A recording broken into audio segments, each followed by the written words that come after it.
ามที่เล่าลืออย่าเชื่อถือตามบทอ้างอิงหากเชื่อโดยนึกเดาผิดยิ่งไม่ควรเอ็นเองกับสิ่งเพียงคาดคะเนกาลมันสูตรบทธรรมพระพุทธศาสตร์พระองค์วางวาดหมดจดไม่ให้ไขว้เขวแนวคิดตามเหตุผลปนเปอาจมีโยเยเชื่อไปอาจไม่แน่นอนว่าตรงทฤษฎีของตนเชื่อจนล้นนั้นผิดคำสอนเชื่อรูปลักษณ์นั้นควรสังวรแม้อาจารย์สอนใช่ว่าเชื่อหมดเลย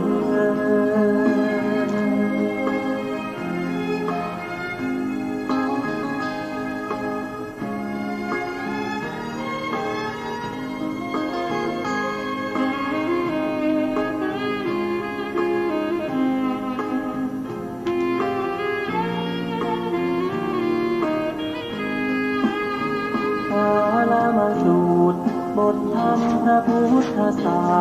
สตร์พระองค์วางวาดหมดจดไม่ให้ไขว้เขว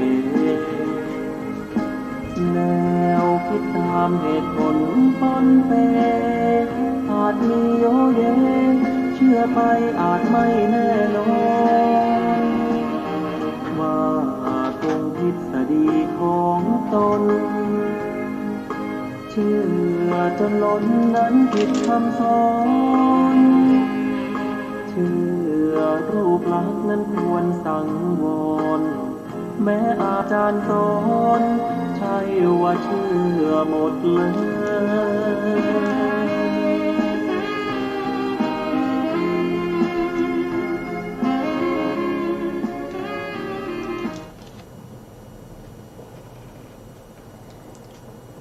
พุทธังสรณังกัจฉามิธัมมังสรณังกัจฉามิสังฆังสรณังกัจฉามิกราบนมัสการพระมหาเถระพัฒสังฆาธิการพระเถรานุเถระสวัสดีท่านผู้ฟังและผู้ชมทุกท่านกลับมาพบกับรายการศึกษาพระสัทธรรมเพื่อการพ้นทุกข์ครั้งนี้เป็นครั้งที่5ในเรื่องของโสนทันทสูตรซึ่งนำมาจากทีฆนิกายศีลขันธวรรคในเล่มที่12ซึ่งเป็นพระสูตรที่พระพุทธองค์เสด็จไปโปรดโสนทันทพราหมณ์ซึ่งเป็นผู้ที่มาปรากฏในข่ายพยานของพระพุทธองค์ในการเสด็จไปโดย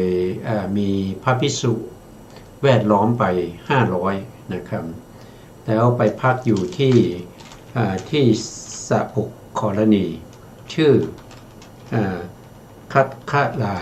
นะครับ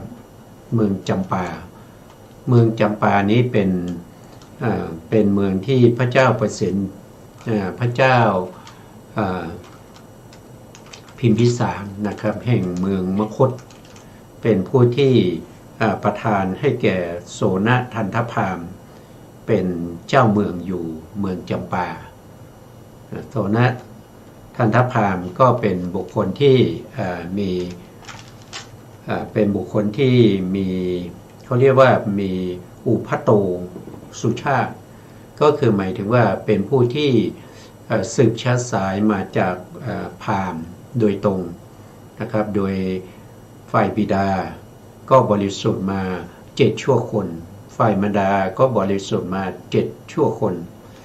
เพราะฉะนั้นพวกพราหมณ์จึง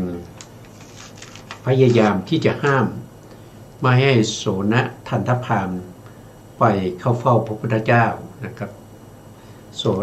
โสนทันทพราหมณ์ก็ไปเฝ้าพระพุทธเจ้าจนได้ครับแล้วก็ได้พูดคุยกับพระพุทธเจ้าในเรื่องของความเป็นพราหมณ์ นะว่าความเป็นพราหมณ์นี้ประกอบด้วยคุณเท่าไหร่นะโสนทันทพราหมณ์ก็ตอบว่าประกอบด้วยคุณ5นะครับแล้วก็ถ้าจะตัดนะครับคูณของพราหมณ์ออกไปข้อ1ได้ไหมท่านก็บอกว่าได้นะครับก็คือตัดข้อที่ว่ารูปงามนะครับพวกพราหมณ์นี่เขาถือรูปด้วยนะเพราะว่าเขาจะเป็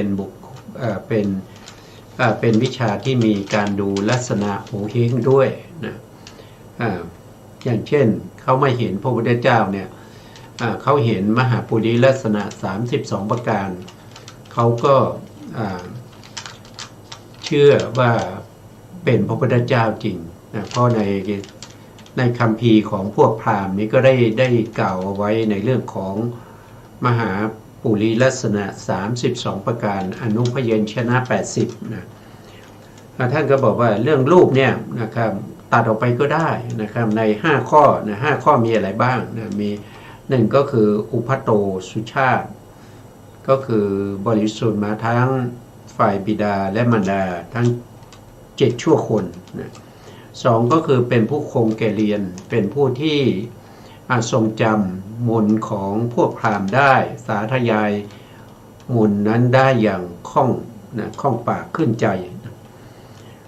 3ก็คือรูปงามนะครับ4ก็คือมีศีล5ก็คือมีปัญญา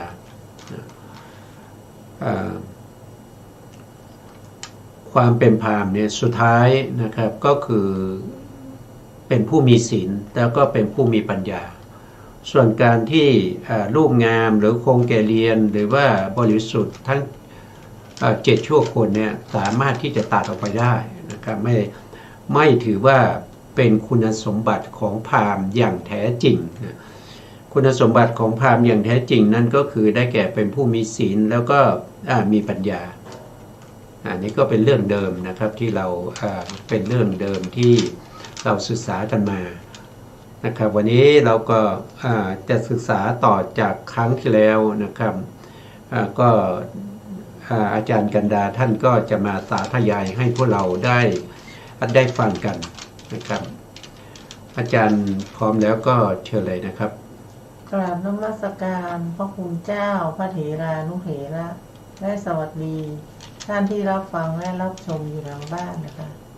อัตถกถาโสนทันทสูตรต่อจากคราวที่แล้วในที่สุดแห่งคาถาสัตว์ 84,000 ได้ดื่มน้ำอมฤตแล้วยังมีอีกเรื่องหนึ่งได้ยินว่าเท้าอสุรินทราหูสูงได้ 4,800 โยชน์ระหว่างแขนของเขาวัดได้ 1,200 โยชน์ระหว่างนมวัดได้600 โยชน์พื้นมือและพื้นเท้าหนา300 โยชน์ข้อนิ้วยาว50 โยชน์ระหว่างคิ้วกว้าง50 โยชน์หน้ายาว200 โยชน์ลึก300 โยชน์มีปริมณฑลได้300 โยชน์คอยาว300 โยชน์หน้าผากยาว300 โยชน์ศีรษะยาว900 โยชน์เขาคิดว่าเราสูงมากจะไม่สามารถที่จะน้อมตัวลงแลดูพระศาสดาได้จึงไม่มาเฝ้าวันหนึ่งเขาได้ฟังพระคุณของพระผู้มีพระภาคเจ้าจึงมาด้วยคิดว่าเราจะมองดูโดยอาการอย่างใดอย่างหนึ่งพระผู้มีพระภาคเจ้าทรงทราบอัธยาศัยของเขาแล้วทรงดำริว่าเราจะแสดงด้วยอิริยาบถไหนในบรรดาอิริยาบถทั้งสี่ทรงดำริว่าธรรมดาคนยืนแม้จะเตี้ยก็ปรากฏคนสูงแต่เราจะนอนแสดงตนแก่เขาจึงตรัสว่าอานนท์เธอจงตั้งเตียงในบริเวณคันธกุฎีแล้วทรงสำเร็จสีหสายญาติบนเตียงนั้นเท้าอสุรินทราหูมาแล้วชูคอขึ้นมองดู พระผู้มีพระภาคเจ้าผู้บรรทมอยู่ราวกับว่าแงนดูดวงจันทร์เพ็ญกลางท้องฟ้าและเมื่อพระผู้มีพระภาคเจ้าตรัสว่าอสุรินทะทำอะไร จึงกราบทูลว่าข้าแต่พระผู้มีพระภาคเจ้าข้าพระองค์มิได้มาเฝ้าด้วยคิดว่าเราจะไม่สามารถที่จะโน้มตัวลงแลดูได้พระผู้มีพระภาคเจ้าตรัสว่าอสุรินทะเราไม่ได้ก้มหน้าบำเพ็ญบารมีเราให้ทานหวังผลเบื้องสูงไทยเดียววันนั้นอสุรินทราหูได้ถึงสรณะพระผู้มีพระภาคเจ้าทรงน่าดูน่าชมไม่น้อยด้วยประการดังนี้ครับผมอันนี้ก็เป็นเรื่องเดิมก็คือมีพราหมณ์ผู้หนึ่งนะครับที่อยู่เมืองราชคฤห์อันนี้เป็นเรื่องเดิมนะครั้งที่แล้วเขาก็สงสัยว่าพระพุทธเจ้าเนี่ยจะสูงประมาณเท่าไหร่เขาก็ไปหาไม้ไผ่ที่ยาวๆนะครับแล้วก็เวลาที่พระพุทธองค์เสด็จมาเขาก็เอาไม้ไผ่นั้นไปเพื่อจะวัดความสูงของพระพุทธเจ้าแล้วก็เอาไปเทียบไม้ไผ่นั้นก็ยาวเท่าเข่าเขาอีกวันหนึ่งเขาก็เอาไม้ไผ่มาอีกเล่มหนึ่งแล้วก็ต่อกันนะครับแล้วก็เฝ้าดูพระพุทธองค์เวลามาก็ไม้ไผ่ไปวัดดูนะครับไม้ไผ่นี่ก็อยู่แค่สะเอวนะครับอยู่แค่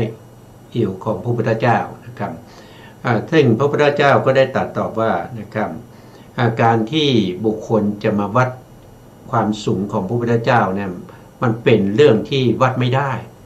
แล้วบุคคลที่จะมาชั่งน้ำหนักของพระพุทธเจ้าเนี่ยมันชั่งไม่ได้เพราะพระพุทธองค์เนี่ยเป็นผู้ที่บำเพ็ญบารมีมาสิ้น4 อสงไขยแสนมากกับนะครับบารมีเหล่านั้นมีมากมายไม่สามารถที่จะเอาอะไรมาเปรียบเทียบมาวัดมาชั่งได้นะครับเมื่อพระพุทธองค์แสดง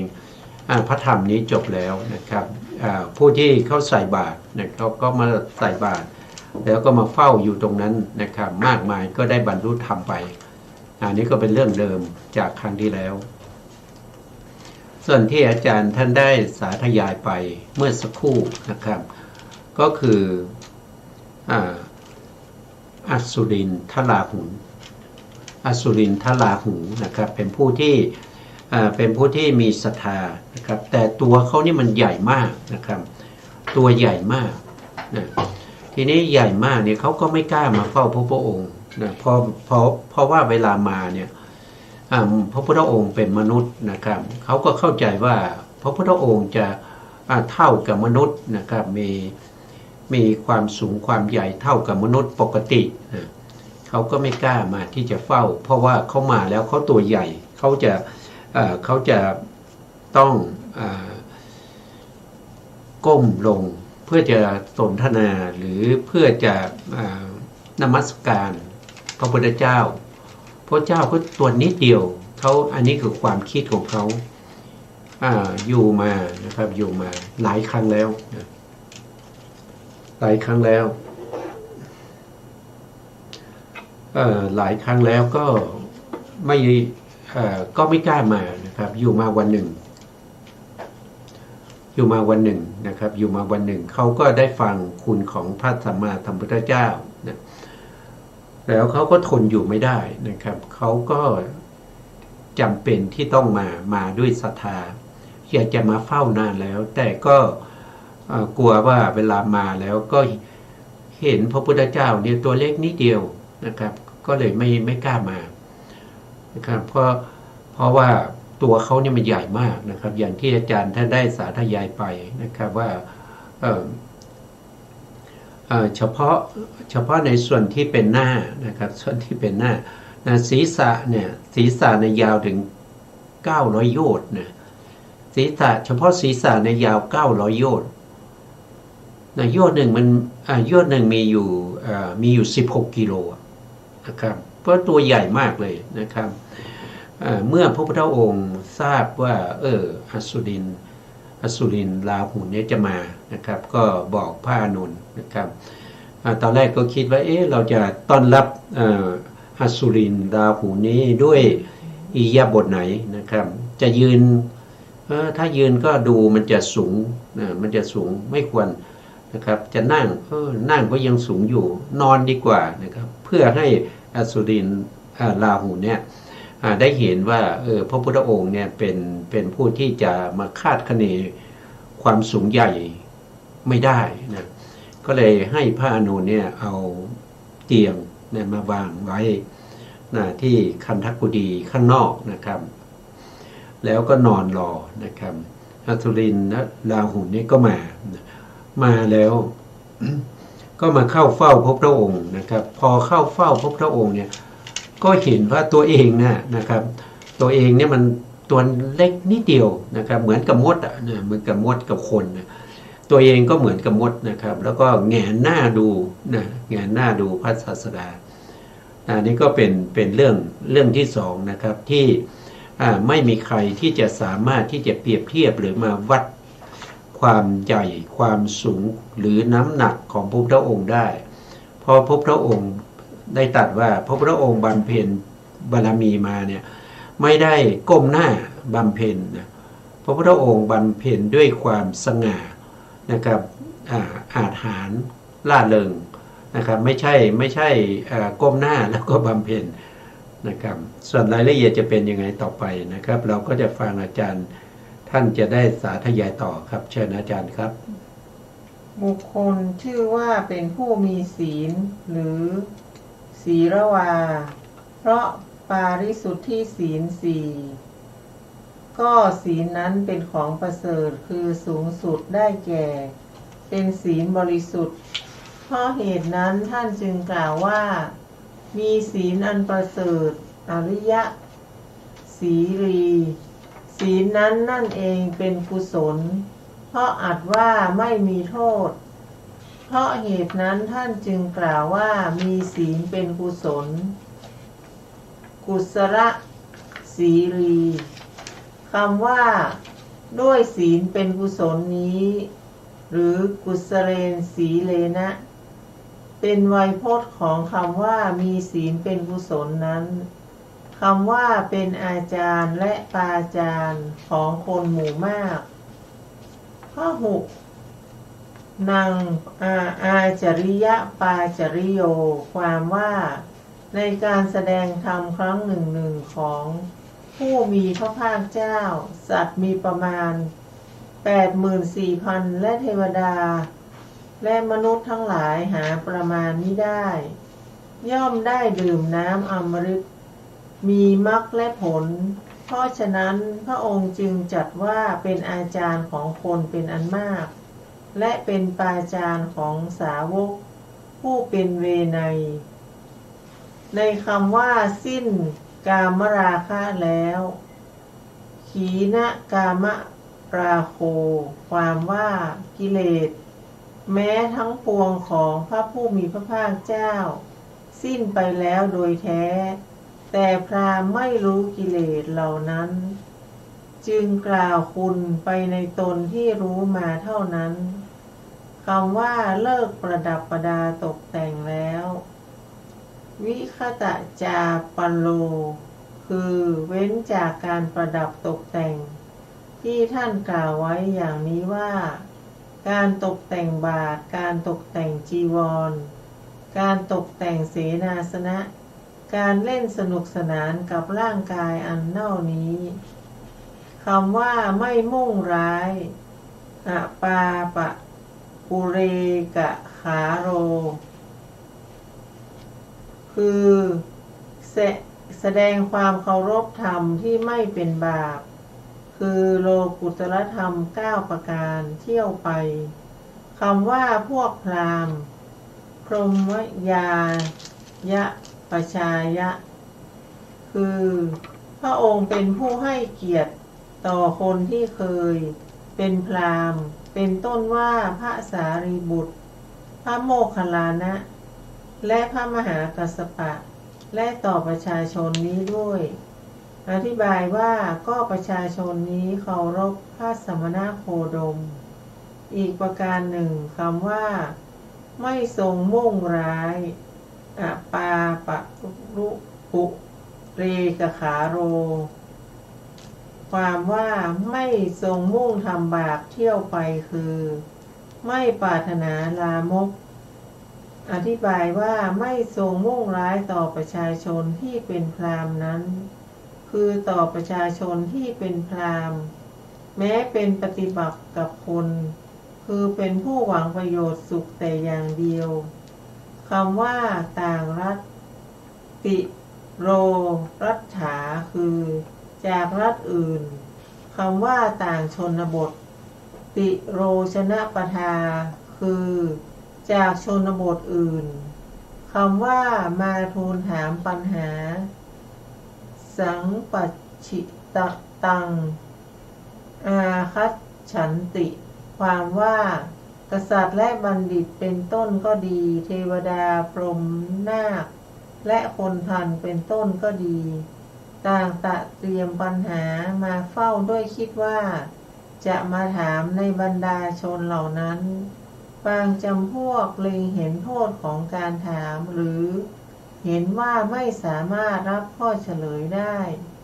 จึงไม่ทูลถามเลยนั่งนิ่งเสียบางจำพวกทูลถามสำหรับบางจำพวกพระผู้มีพระภาคเจ้าทรงให้เกิดความอุตสาหะในการถามแล้วทรงเฉลยให้ความเคลือบแคลงของชนเหล่านั้นแม้ทั้งสิ้นมาถึงพระผู้มีพระภาคเจ้าแล้วก็หมดไปเหมือนคลื่นในมหาสมุทรถึงฝั่งแล้วก็สลายไปฉะนั้นด้วยประการฉะนี้ค่ะครับ คำนี้ก็พูดถึงพระมหากรุณาธิคุณของพระสัมมาสัมพุทธเจ้าที่มีต่อชนทั้งหลายไม่ว่าจะเป็นใครก็ตามนะครับที่ได้เข้ามาเฝ้าพระพุทธองค์แล้วก็มีใจในการที่จะฟังพระธรรมมีความตั้งใจมีศรัทธาบุคคลเหล่านั้นก็ย่อมถึงซึ่งโลกุตตรธรรม9นะครับโลกุตตรธรรม9นั้นก็คือได้แก่มรรค4นะครับมรรค4ก็มีโสดาปฏิมรรคสกทาคามีมรรคอนาคามีมรรคอรหันตมรรคอันนี้เรียกว่าเป็นมรรค4นะมีอยู่4ระดับด้วยกันสองก็คือเมื่อได้มรรคแล้วก็ย่อมได้ผลผลก็จะมีอยู่4ก็จะมีโสดาปฏิผลสกทาคามีผลอนาคามีผลอรหันตผลอันนี้รวมกันก็เป็น8แล้วข้อที่9นั่นก็คือได้แก่พระนิพพานนะทั้งหมดรวมกันก็จะเรียกว่าเป็นโลกุตตรธรรม9นะอันนี้เป็นสมบัติเป็นสมบัติของพระพุทธเจ้าที่มอบให้แก่ผู้ที่มีศรัทธาแล้วก็มีความสนใจตั้งใจในการฟังพระธรรมปล่อยใจไปตามคำสั่งสอนของพระพุทธเจ้าบุคคลเหล่านั้นก็เข้าถึงโลกุตตรธรรม9นะครับโลกุตตรธรรม9แล้วพระพุทธองค์ยังพูดถึงในเรื่องของจตุปาริสุทธิศีลจตุปาริสุทธิศีลนั่นก็คือได้แก่ศีลที่เป็นไปในชีวิตประจำวันแล้วก็เป็นศีลที่รองรับคุณธรรมชั้นสูงนั่นก็คือได้แก่สมถะหรือสมาธินะครับแล้วก็รองรับวิปัสสนาซึ่งเป็นบุพภาคก็คือหมายถึงเบื้องต้นของมรรคผลนิพพานวิปัสสนาเป็นเบื้องต้นของมรรคผลนิพพานศีลก็เป็นเบื้องต้นของวิปัสสนาด้วยนะศีลที่พระพุทธองค์พูดถึงก็คือจตุปาริสุทธิศีลจตุปาริสุทธิศีลก็คือ1ก็คือได้แก่ปาติโมกข์สังวร ปาติโมกข์สังวรนะอย่างพวกเราเป็นฆราวาสนะเป็นอุบาสกอุบาสิกาเป็นชาวบ้านสิ่งที่เป็นปาติโมกข์ของเราก็จะมีอยู่2 อย่างนั่นก็คือได้แก่ศีล 5ได้แก่ศีล 5กับศีล 8ศีล 5กับศีล 8ส่วน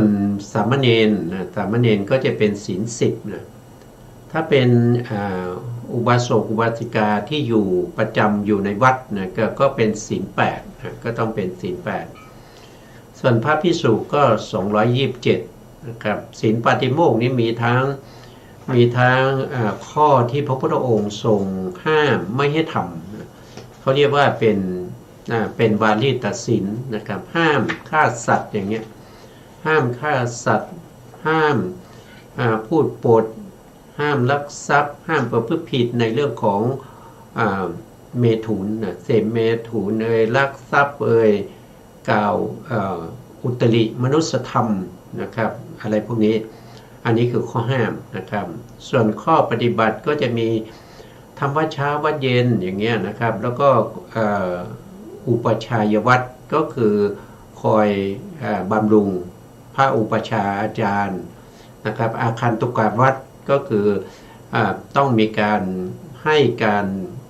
พูดต้อนรับแล้วก็พูดคุยกับพระภิกษุที่มาจากวัดอื่นนะครับก็เป็นอาคันตุกะที่จรเข้ามาในวัดนั้นต้องคอยดูแลนั่นก็เป็นข้อประพฤติปฏิบัตินี่เรียกว่าเป็นปาติโมกข์นะปาตินี่แปลว่าปาตินี่คือตกล่วงไปนะตกล่วงไปในอบายโมกข์นี่ก็คือพ้นนะพ้นสังวรก็คือปิดกั้นนะครับก็คือสิ่งที่ปิดกั้นไม่ให้อุบาสกอุบาสิกาพระภิกษุสามเณรนะครับที่จะตกไปในบายนะครับก็ไปปิดกั้นไม่ให้ตกไปในบายนั่นเองนะ2ก็คือได้แก่อินทรีย์สังวรศีลนะอินทรีย์สังวรศีลก็คือเวลาเราเห็นแล้วเนี่ยเราจิตใจของเราไม่เป็นบาปไม่เป็นอกุศลนะครับเราได้ยินแล้วปิดกั้นเสียงไม่ให้เสียงนั้นทำให้ใจของเราเป็นบาปนะครับได้กลิ่นแล้วนะครับปิดกั้นด้วยสังวรไม่ให้ใจเป็นบาปดมได้รสแล้วได้สัมผัสถูกต้องทางกายแล้วได้นึกคิดแล้วทำยังไงไม่ให้ใจของเรานั้นเป็นอกุศลเป็นบาปนี่ก็เป็นการสังวรที่เราเรียกว่าปิดกั้นอกุศลหรือบาปทั้งหลายที่จะเข้ามาในทวารทางตาหูจมูกลิ้นกายใจอันที่3ก็คือปัจจยสันนิสิตศีลปัจจยสันนิสิตศีลนี่ก็คือต้องมีการ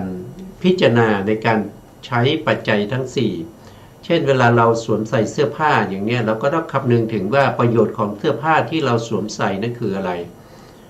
ป้องกันความเย็นความร้อนป้องกันยุงเหลือไร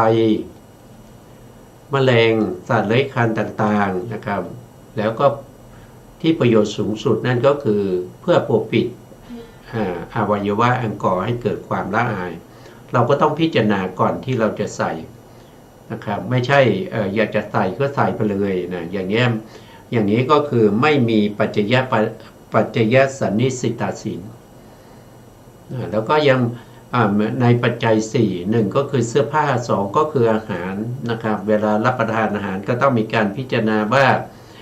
เรารับประทานไปไม่ใช่รับประทานเพื่อเล่นนะไม่ใช่เล่นดูมือถือฟังเพลงแล้วกินข้าวไปด้วยอย่างเนี้ยอย่างนี้ไม่ควรนะครับท่านให้เราพิจารณานะครับการกินอาหารนะครับว่ากินไปเพื่อให้กายนี้ตั้งอยู่ได้กินไปไม่ใช่เพื่อเล่นไม่ใช่เพื่อมัวเมานะครับไม่ใช่ให้ตกแต่งร่างกายประดับประดากินไปเพื่อให้กายนี้ตั้งอยู่ได้เท่านั้นเองนะครับเพื่อความเป็นไปได้ของอัตภาพที่เป็นไปแต่ละวันนะแล้วก็เพื่อ ดับเสียซึ่งทุกขะทางกาย เพื่ออนุเคราะห์แก่พรหมจรรย์อย่างเงี้ยเราก็ต้องพิจารณาไปนะครับต่อมาอันที่3ก็คือพิจารณาในเรื่องของที่อยู่นะครับที่อยู่ที่อาศัยที่หลับที่นอนที่ยืนที่นั่งทั้งหมดเขาเรียกว่าเสนาสนะนะครับใช้ประโยชน์เพื่ออะไรก็ต้องพิจารณานะครับเพื่อป้องกันไม่ให้โลภะนะครับไม่ให้ความอยากความต้องการความไม่ชอบความหลงทั้งหลายเกิดขึ้นในใจนะต้องมีการพิจารณาสุดท้ายก็พิจารณาในเรื่องของการฉันยานะครับคิลานาเภสัชบริขารทั้งหลายนะครับการกินยากินไปเพื่ออะไรนะครับเพื่อดับเสียซึ่งทุกขเวทนาที่เกิดขึ้นแล้วนะครับอันมีอาพาธนะเป็นเหตุแล้วก็เพื่อป้องกันไม่ให้โรคภัยไข้เจ็บเกิดขึ้นนะอันนี้ก็เป็นการพิจารณาในการใช้ยาเขาเรียกว่าเป็นปัจจยสันนิสิตศีลการสุดท้ายก็คือต้องมีการพิจารณาในเรื่องของอาชีพนะครับอาชีพต้องเป็นไปด้วยความบริสุทธิ์อย่างพวกเราฆราวาสเนี่ยอาชีพก็ต้องเว้นจากวจีทุจริต4นะครับเว้นจากกายทุจริต3ก็คือเราประกอบอาชีพที่ไม่มุสาไม่กล่าวคำเท็จนะครับไม่กล่าวคำเท็จไม่กล่าวคำสอดเสียดหยาบคายหรือเพ้อเจ้อนะครับแล้วก็สิ่งของที่เราค้าขายนั้นก็ไม่ใช่การฆ่าสัตว์การลักทรัพย์การประพฤติผิดอะไรพวกนี้มาเกี่ยวข้องนะครับอันนี้ก็คือเรื่องของจตุปาริสุทธิศีล4ข้อนะครับอันนี้ก็เป็นเรื่องของศีลที่พระพุทธองค์ได้พูดไปความจริงแล้วศีลนี้ก็มีมากมายนะครับมีมากมายพูดไม่จบเอาแค่นี้พอนะครับต่อไปเราก็จะฟังอาจารย์ท่านได้สาธยายนะครับสาธยายเชิญครับอาจารย์ครับคำว่ามีปกติกล่าวเชื้อเชิญเอหิสุวาคตวาทีความว่าพระองค์ย่อมตรัสกับคนนั้นๆผู้มาเฝ้าพระองค์ไม่ว่าจะเป็นเทวดามนุษย์บรรพชิตและคฤหัสถ์อย่างนี้ว่าเชิญท่านเข้ามาสิท่านมาดีแล้วเราขอต้อนรับท่านคำว่าเจรจาผูกไมตรีสคิโลคือทรงประกอบพร้อมด้วย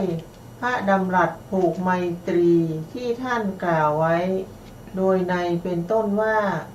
บรรดาวาจาเหล่านั้นคำพูดผูกไมตรีเป็นไฉนคำพูดผูกไมตรีคือวาจาที่หาโทษไม่ได้เป็นวาจาดีไพเราะสนอหูอธิบายว่ามีพระดำรัสอ่อนหวานคำว่าช่างปราศัยสัมโมทโกคือทรงฉลาดในการปฏิสันถานความว่าพระองค์ทรงกระทำสัมโมทนียกถาก่อนทีเดียวดังจะทรงระงับความกระวนกระวายเพราะเดินทางไกลของเราบริษัททั้ง4ผู้มาแล้วได้สิ้นโดยในเป็นต้นว่าภิกษุเธออธิบายดีแลหรืออาหารการฉันเป็นยังพอเป็นไปได้แลหรือคำว่ามีพระพักตร์ไม่สยิวอัปพากุติโก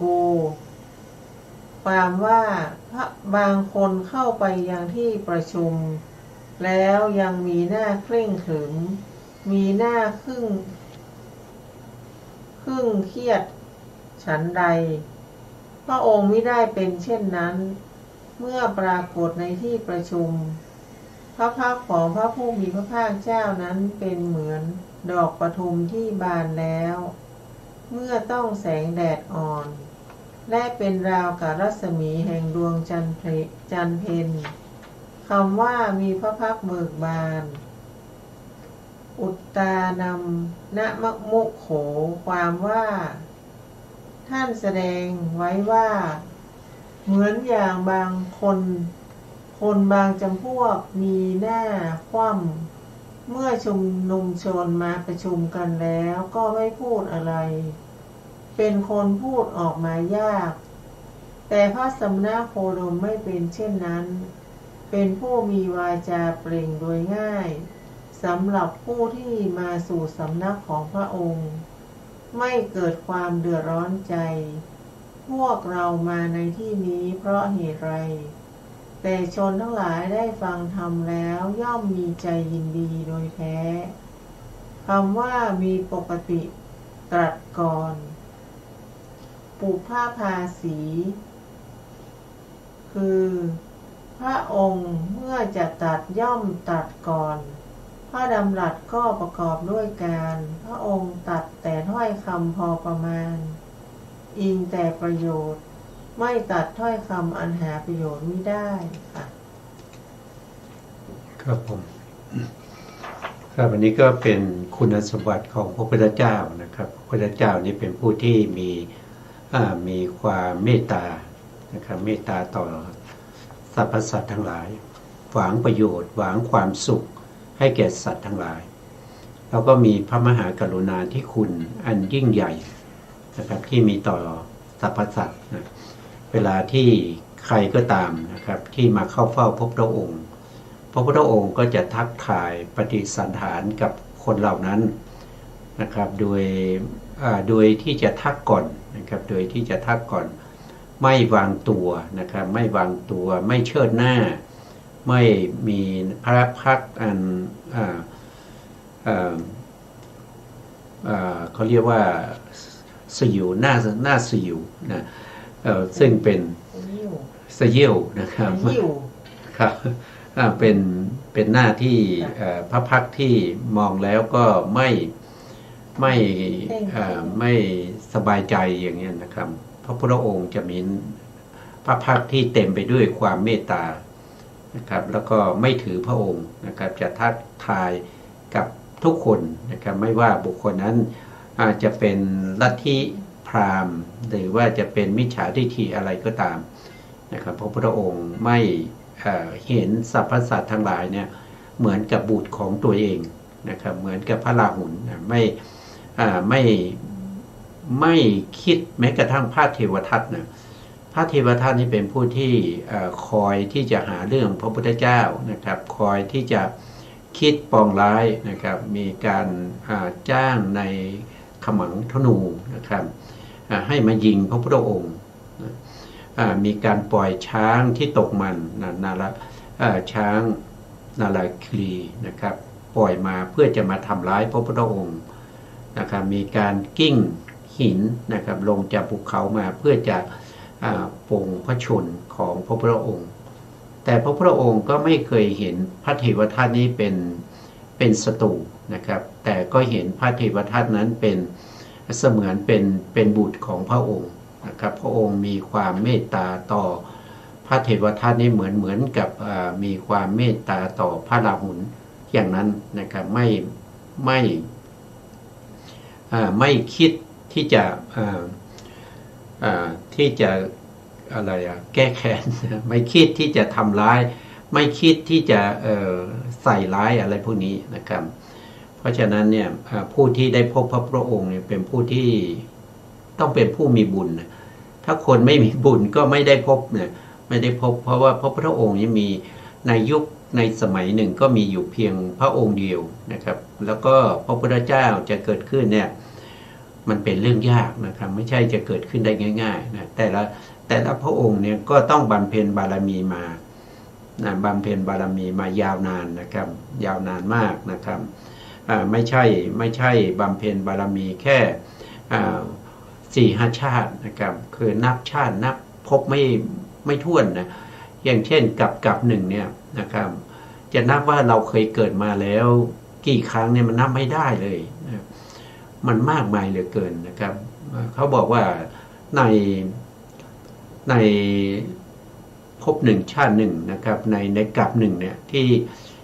เขาเรียกว่า1 กับเนี่ยนะครับถ้า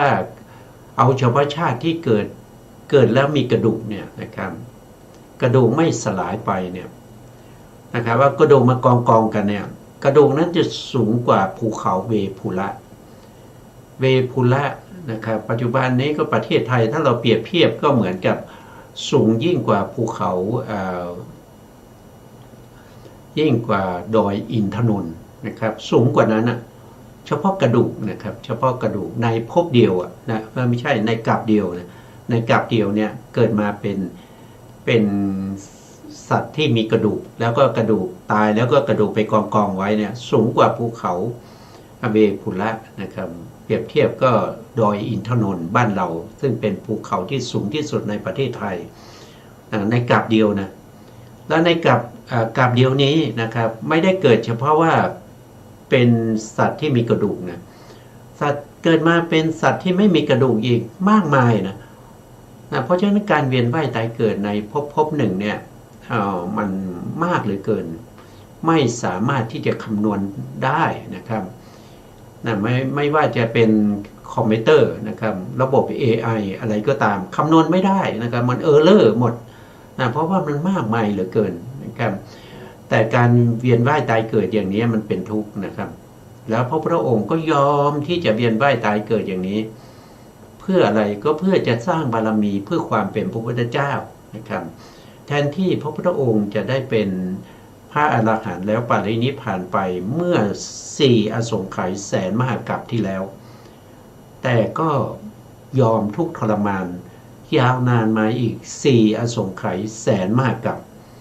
เพื่อให้ได้มาซึ่งสัพพัญญุตญาณได้มาซึ่งอานาบรณญาณนะครับได้มาซึ่งอาสาธนญาณคุณสมบัติของความเป็นพระพุทธเจ้านะครับต้องใช้เวลายาวนานเพราะ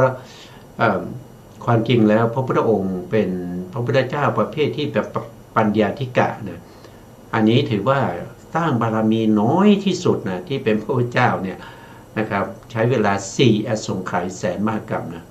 เป็นประเภทปัญญาธิกะแต่ถ้าเป็นพระพุทธเจ้าอีกประเภทหนึ่งเขาเรียกว่าเป็นสัทธาธิกะนั้นเขาต้องใช้เวลาอีกถึง8 อสงไขยแสนมหากัปนะแต่ถ้าเป็นวิริยะธิกะนะครับก็จะใช้เวลา16 อสงไขยแสนมหากัปกว่าจะได้เป็นพระพุทธเจ้านะครับเช่นพระศรีอริยะเมตไตรเนี่ยท่านเป็นประเภทที่เป็นวิริยะธิกะท่านสร้างบารมีมาถึง16 อสงไขยแสนมหากัปนะตอนนี้ใกล้ที่ท่านจะได้ตรัสรู้เป็นพระพุทธเจ้าแล้วนะครับก็เราก็สร้างบุญบารมีเพื่อจะได้พบกับพระศรีอริยเมตไตรนะครับขอให้ทุกท่านเนี่ยได้พบกับท่านนะครับแล้วก็ได้ฟังธรรมนะครับแล้วก็ได้ดวงตาเห็นธรรมตรัสรู้ตามพระพุทธเจ้าไปนะครับจะได้หมดทุกโศกโรคภัยนะครับต่อไปเราก็ขออาจารย์ท่านได้สาธยายต่อนะครับเชิญครับอาจารย์ครับคำว่าในหมู่บ้านนั้นณตัสมิงคาเมวาความว่าได้ยินว่าพระผู้มีพระภาคเจ้าประทับอยู่ณที่ใดเทวดาผู้มีศักย์ใหญ่ย่อมถวายอารักขาในที่นั้นเพราะอาศัยเทวดาเหล่านั้นอุปัฏฐวะย่อมไม่มีแก่มนุษย์ทั้งหลายก็ปีศาจทั้งหลายมีปีศาจเล่นฝุ่นเป็นต้นย่อมเบียดเบียนมนุษย์ปีศาจเหล่านั้นย่อมหลีก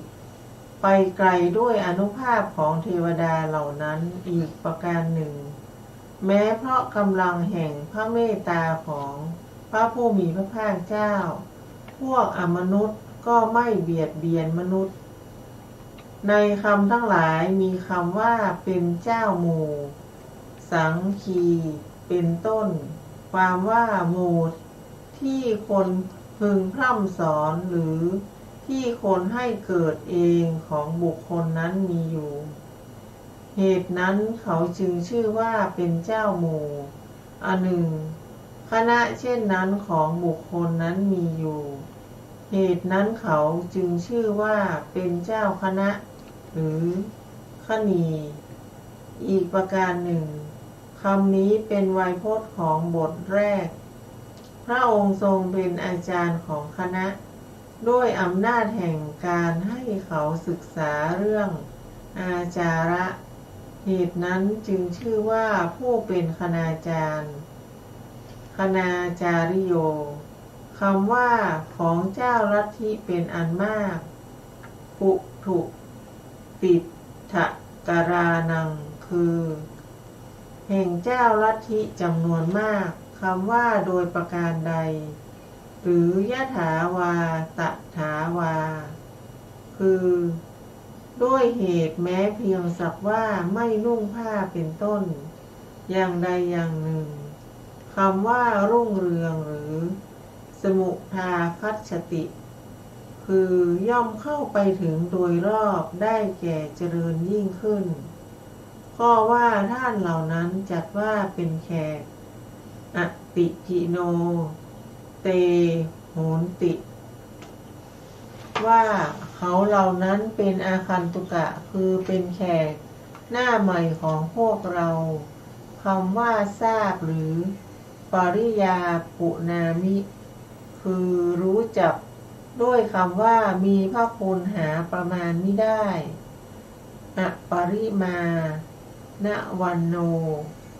โสนทันทพรามแสดงว่ามีพระคุณอันหาที่เปรียบไม่ได้แม้ด้วยพระสัพพัญญูเห็นปานนั้นจะป่วยกล่าวไปใหญ่ด้วยบุคคลเช่นเราเล่าสมจริงดังที่ท่านกล่าวไว้ว่าหากว่าแม้พระพุทธเจ้าพึงตัดพระคุณของพระองค์ไม่ตัดอย่างอื่นเลยตลอดกับหนึ่งกับก็จะพึงหมดสิ้นไปก่อนพระคุณของพระตถาคต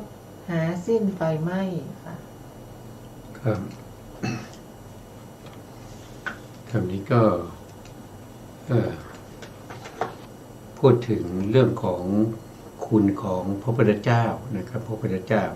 เพราะพระพุทธเจ้าเนี่ยเป็นบุคคลที่พิเศษนะครับไม่ใช่บุคคลธรรมดาจะหาผู้เปรียบปานไม่ได้นะพระพุทธเจ้าเนี่ยเสมอกับพระพุทธเจ้าเท่านั้นนะใครที่จะมาเปรียบกับพระพุทธองค์ไม่ได้นะเพราะอะไรเพราะว่าบารมีนะครับบารมีคนที่จะเปรียบกับพระพุทธเจ้าได้ก็ต้องสร้างบารมีมานะครับถ้าบารมีไม่มีหรือว่าบารมีน้อยจะไม่เปรียบได้ยังไงนะครับเพราะฉะนั้นพระพุทธเจ้าก็จะเทียบเท่ากับพระพุทธเจ้าที่ปรินิพพานไปแล้วนะครับหรือว่าพระพุทธเจ้าที่จะมาตรัสรู้ในโอกาสข้างหน้านะครับอย่างเช่นพระศรีอริยเมตไตรนะครับที่จะมาอุบัติแล้วก็จะได้ตรัสรู้ในโอกาสข้างหน้าก็จะมีคุณเสมอกันกับพระพุทธเจ้าของเราโคตมะปัจจุบันนี้ไม่แตกต่างกันนะครับพระพุทธเจ้าพระพุทธเจ้าเนี่ยที่เขาบอกว่ามีเรื่องของความแตกต่างความแตกต่างนั้นก็คือหนึ่งก็คือเรื่องของการสร้างบารมีนี้แตกต่างกันนะบางคนก็พระพุทธเจ้าบางองค์นะบางองค์ก็ใช้เวลาน้อยอย่างเช่นพระพุทธเจ้าโคตมะของเราเนี่ยเป็นปัญญาธิกาก็ใช้เวลาบำเพ็ญบารมี4อสงไขยแสนมากกับนะส่วนพระศรีอานนะหรือพระศรีอริยเมตไตรนะครับที่จะมาอุบัติในอนาคตอันนี้ท่านใช้เวลาในการสร้างบารมีถึง16อสงไขยแสนมหากรัปนะอันนี้ก็แตกต่างกันนะครับแตกต่างกันเรื่องของการสร้างบารมีและอีกอันหนึ่งก็คือแตกต่างกันเรื่องของรัศมีนะครับรัศมีที่สร้างออกจากพระวรกายนะครับปกติแล้วจะมีอยู่1วานะครับพระเจ้าบางองค์นะครับที่สร้างบารมีมามากเนี่ยท่านจะมีรัศมีที่สว่างไสวแล้วก็เป็นรัศมีที่ส่องไปได้เป็นจักรวาลอย่างเช่นพระพุทธเจ้ามังคละพระพุทธเจ้ามังคละนี่เป็นผู้ที่มีพระรัศมีที่สว่างไสวยิ่งกว่าแสงพระอาทิตย์แสงพระจันทร์อะไรทั้งหมดนะครับเมื่อพระพุทธองค์ยังมีพระชนชีพอยู่นะครับเขาเรียกว่าหมื่นโลกธาตุก็คือหมื่นจักรวาลนั้นจะไม่สามารถที่จะกำหนดได้ว่าเป็นกลางวันกลางคืนเพราะรัศมีของพระพุทธเจ้าเนี่ยสว่างไสวไปหมดนะครับ รัศมีของพระเจ้าเนี่ยไม่ร้อนเหมือนพระอาทิตย์นะแต่เป็นรัศมีเป็นแสงสว่างที่เป็นรังสีเขาเรียกว่าฉัดรังสี6 สีนะครับ6 สีที่มีความเย็นมีความเย็นเป็นมาด้วยความเมตตานะครับเพราะฉะนั้นนกที่อยู่บนต้นไม้หรือที่บินเนี่ยชาวบ้านก็ไม่สามารถที่จะกำหนดได้ว่าตอนนี้กลางคืนหรือกลางวันนะครับก็ดูนกนะครับดูนกออกหากินเมื่อไหร่ก็ถือว่าเป็นกลางวันนะครับถ้านกเข้าหลับนอนก็ถือว่าเป็นกลางคืนนะสมัยพระพุทธเจ้ามังคละนะไม่รู้กลางวันกลางคืนเพราะว่ารัศมีของพระองค์นั้นไปกบแสงของพระอาทิตย์หมดนะครับอันนี้ก็ความแตกต่างกันของพระรัศมีที่สร้างออกมาจากพระวรกายนะครับแล้วก็ยังมีความแตกต่างกันในเรื่องของการบำเพ็ญทุกขกิริยานะครับอย่างพระพุทธเจ้าของเราเนี่ยบำเพ็ญทุกขกิริยาอยู่ตั้ง6 ปีนะครับอย่างพระพุทธเจ้าบางพระองค์นะครับไม่ต้องบำเพ็ญทุกขกิริยานะครับเมื่อออกบวชนะครับออกบวชเมื่อออกมหาวิเนศกรมไม่ถึง7 วันท่านก็สามารถที่จะทำมรรคผลนิพพานตรัสรู้เป็นพระพุทธเจ้าแล้วนะครับส่วนข้ออื่นแล้วก็จะไม่เราจะฟังอาจารย์ท่านสาธยายต่อนะครับอาจารย์ครับเชิญครับก็พวกพราหมณ์เหล่านั้นได้ฟังคุณนักถาของพระศาสดานี้แล้วต่างคิดว่าโสนทันทพราหมณ์กล่าวคุณของพระสมณโคดมพระโคดมผู้เจริญนั้นมีพระคุณหาน้อยไม่ก็แลอาจารย์ผู้รู้คุณของพระโคดมนั้นอย่างนี้ได้รอคอยนานเกินไปเอาเถอะพวกเราจะคล้อยตามเขาคล้อยตามแล้วเพราะฉะนั้นท่านจึงกล่าวว่าเมื่อพราหมณ์โสนทันทะกล่าวอย่างนี้แล้วพราหมณ์เหล่านั้นก็กล่าวว่าเอวังวุตเตเตรมนาเป็นต้นบรรดาคำเหล่านั้นคำว่าก็ควรอะละเมวะคือควรทีเดียวคำว่าแม้จะต้องนำเสบียงไปอปิปุโตเสนะเสบียงอาหารท่านเรียกว่าปุโตสะความว่าการที่แม้จะถือเสบียงนั้นไปเฝ้าก็ควรทีเดียวบาลีว่าปุ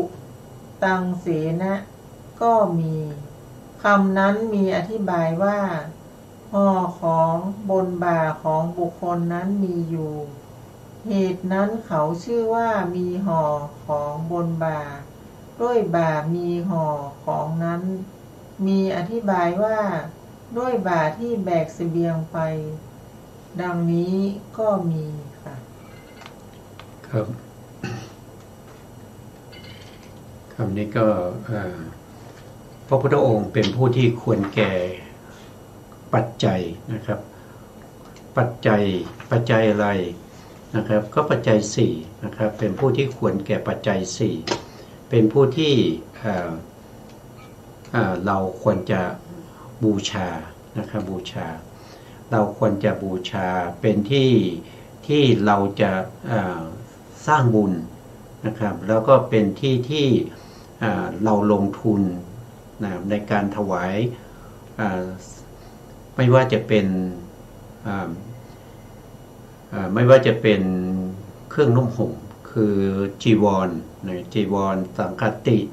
หรือสบงอะไรก็ตามถวายอาหารถวายยานถวายน้ำถวายข้าวต่างๆนะครับหรือว่าจะถวายสร้างวัดวาอารามถวายหรือว่าจะถวายพวกที่เป็นน้ำผึ้งนะครับเนยใสหรือว่าพวกเป็นยานะครับก็ควรแก่พระพุทธเจ้านะครับควรแก่พระพุทธเจ้าแล้วก็ เราก็จะได้บุญมากนะครับเป็นที่เราควรจะสะสมบุญในพระพุทธเจ้านะครับไม่ใช่ว่าทำไปแล้วไม่รู้นะครับไม่รู้ว่าเราจะได้อะไรยังไงนะครับผู้ที่เป็นพุทธบริษัทเนี่ยนะครับก็ต้องเล็งเห็นถึงประโยชน์พระพุทธองค์ตรัสว่านะครับอาการที่เราจะทำอะไรเนี่ยเราต้องระลึกถึงประโยชน์นะครับระลึกถึงประโยชน์ว่าสิ่งที่เราทำนั้นมีประโยชน์ไหมนะครับเป็นประโยชน์ต่อเราไหมหรือว่าเป็นประโยชน์ต่อคนส่วนใหญ่ในสังคมหรือเปล่าแล้วเป็นประโยชน์ในภพนี้ไหมภพนี้เราก็อยู่สุขสบายนะครับหรือว่าเป็นประโยชน์ในภพหน้าหรือเปล่าในภพหน้านะครับเราจะอาศัยบุญอาศัยเสบียงเหล่านี้นะครับเพื่อที่ว่าเราจะได้ไม่ต้องไปตกอยู่ในอบายภูมิไม่ต้องไปเกิดเป็นสัตว์เดรัจฉานไม่ต้องไปเกิดเป็นเปรตอสุรกายสัตว์นรกเราก็จะได้กลับมาเกิดเป็นมนุษย์หรือเทวดาด้วยบุญที่เราได้ถวายแด่พระพุทธเจ้านะครับแล้วเราก็ได้เกิดมาเป็นมนุษย์ชั้นดีนะครับมนุษย์ชั้นดีนั่นก็คือไม่ทุกข์ยากลำบากนะครับหรือว่าได้เกิดเป็นเทวดาชั้นผู้ใหญ่นั่นก็เป็นบุญที่ได้จากการที่เราทำบุญในพระพุทธศาสนาทำบุญถวาย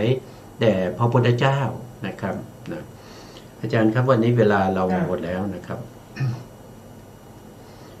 ตัวท้ายนี้ขอกราบขอบพระคุณพระครูสมุทรพิสุวัตรวรกิจโจผู้อำนวยการสถานีวิทยุเพื่อการศึกษาพระพุทธศาสนาและวัฒนธรรม FM 104.5 เมกะเฮิรตซ์วัดฝายหินจังหวัดเชียงใหม่และขอกราบขอบคุณพระครูปริยัติยานุสาสตร์ขอบคุณท่านผู้การธนเดชะแล้วก็ขอบคุณท่านผู้ฟังและผู้ชมทุกท่านนะครับที่ให้เกียรติติดตามในรายการศึกษาพระสัทธรรมเพื่อการพ้นทุกข์พบกันใหม่ในโอกาสต่อไปครับวันนี้ลาไป